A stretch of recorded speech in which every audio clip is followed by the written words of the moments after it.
Hey free women, keep an eye out for my third ebook, Raw Till Lunchbox. It is coming soon. It is packed with amazing lunchbox recipes that are going to keep you satisfied and happy and healthy and productive at school. You don't see men with massive boners chasing them around all day trying to grope them. Get this, I even had a 4-year relationship from the age of 17 and wouldn't allow my boyfriend to ever touch there. My chest wasn't big enough, my thighs weren't slim enough, my nails not long enough, my hands not slender enough, my eyes not big enough. Hey free woman, so today I want to talk about about my former itty bitty titties. I'm unsure if I can say what these actually are, yes, the B word, without YouTube demonetizing me as they analyze even the words you fucking say in videos now, so I'm going to refer to them as my chest or chest fat. I have made videos previously speaking about my chest enlargement, so many of you are already aware of it.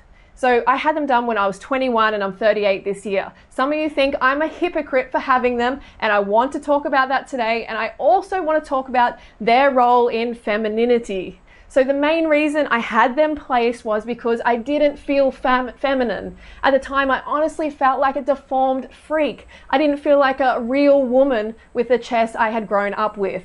The beauty and porn industry has successfully associated chest fat with femininity. So when we don't have much, for some of us, like my younger self, we feel our womanhood is compromised. You know, the tissue on our female chest has been hidden from society. Even our nipples, even female nipples aren't allowed, so showing them has become something taboo rather than perfectly natural. They have become something fetishized in the Western world. In various tribes around the world where women are allowed to show their chests as men are, you don't see men with massive boners chasing them around all day trying to grope them. You know, female chests are viewed as just normal feeding apparatus for babies and largely not sexualized. In several African tribes, for example, the length of the neck has been prioritized over female chests. Therefore, it's safe to say cultural conditioning plays a huge part in our behavior and preferences. Anyway, back to my story. I also had a chest wall that was different from other girls, coupled with the flattest chest of anyone in my class. We would have swim class, and in the changing room, I would hide my chest in shame when practically every other girl would be openly fitting into a bra. I was jealous of girls who had more chest fat. How strange does that sound? Well, that's what it largely comprises of, fat. But anyway, I impatiently waited to grow that fat. I wanted my own chest fat, but it didn't happen. I constantly looked at movies and magazines showing pretty girls with perfectly sized chests and thought, what happened to me? Why do I look like this? No guy will ever find this attractive. You know, at the time, Pamela Anderson was an icon and inflated chests were totally in. But I didn't even want a big chest like Pamela Anderson. I didn't want that chest. I wanted what I thought was a normal chest, an acceptable chest, a feminine chest. You know, I would wear padded bras, then sew in extra padding, even in my swimmers, because I thought the initial padding was never enough. I gave guys the illusion that I had a good sized chest, but when they went to feel there, I would push them away as I was too embarrassed about all the padding that was there. Get this, I even had a 4-year relationship from the age of 17 and wouldn't allow my boyfriend to ever touch there. That's how self-conscious I was. I was programmed to think that I was ugly without more chest fat and not a complete package. My boyfriend at the time didn't even care, but I cared so much that it affected our intimacy and overall relationship. I would walk past shop windows and always analyze my weirdly shaped padded bra chest and constantly adjust my clothing. I would spend literally hours a day obsessing over this deformity I had. My mum will definitely confirm this. I was even jealous that my mum had more chest fat than me and that I missed out. This is not just something that is superficial though, like a bra not fitting or about wishing for extra cleavage. This issue runs much deeper. It has to do with our identity and our sense of self as women.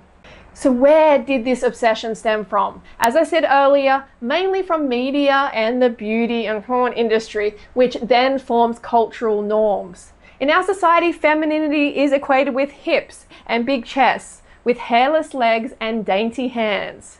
I learned to dislike my body from a very young age. My chest wasn't big enough, my thighs weren't slim enough, my nails not long enough, my hands not slender enough, my eyes not big enough, my teeth not wide enough, my hair not thick enough, my lips not pouty enough, my bum not curvy enough, my legs not skinny enough, my knees too big, my ankles too thick, my feet too fat, my front teeth too long, my skin too freckly. Fucking ridiculous and exhausting. But me feeling that way and you feeling that way makes big bucks for the beauty industry. What about who I was as a person? Nah, that meant nothing. I wasn't being taught how to love and accept myself, how I was born naturally. I was being taught how to hate myself, and so are millions of women around the world. This programming stems from big industries that fund the capitalist ruling class who mindfuck us women every damn day with billboards of Photoshop women who look like cartoons and aliens. You know, Instagram is now a crucial part of this capitalist system where we get presented with one acceptable, marketable version of beauty.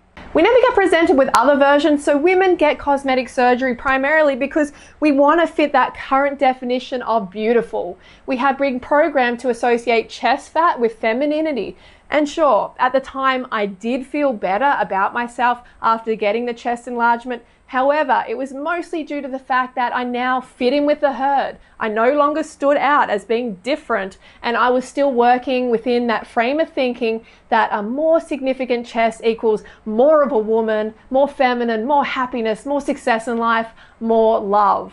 And this way of thinking needs to be eliminated from your life. So what to do with them now? Some of you will say it's hypocritical for me to have them still when I preach authenticity and embracing your true self. I agree that it would be hypocritical if I was to go out and get them now while I'm preaching that. However, this is something I did 16 years ago, and if I could remove them instantly now with a simple makeup wipe, then yes, I would do that, but obviously it is not that easy. The fact is, it is a huge deal for me to just go and have another operation, being opened up again, the disruption to my life and the downtime. I also do not have thousands of dollars just lying around spare to do so. My situation is also not at all the same as something we do daily or weekly, like shaving, applying makeup, or wearing heels that can be removed instantly and easily from our lives. At this stage, I refuse to open up my chest again unless it's absolutely essential. Most women who do get them removed have health issues or ruptures, which I don't, yet my long-term goal is to have them removed and to embrace my natural shape. So that is where we're at. Call me whatever you like, but that's my honest position. So girls, women, I don't want any of you to think you have to be cut open on an operating table and mutilated in order to feel feminine. Your chest does not define you as a woman. Chests come in all shapes and sizes, and yours is completely acceptable how it is. Having a large, perky chest does not make you more womanly, and having a lean chest does not unwoman you. You know, womanhood is far more complex than how much fat we carry on our chests. Your overall identity is worth more than just a sum of your individual body parts. And at the end of the day, your chest size, the amount of chest fat you have, is a first world problem. Focus on developing your inner game so no one, no corporation can fuck with you. Focus on becoming the happiest, healthiest, most confident, most awesome person you know. Create more purpose in your life so when people meet you, they see your heart and soul, not your bra size.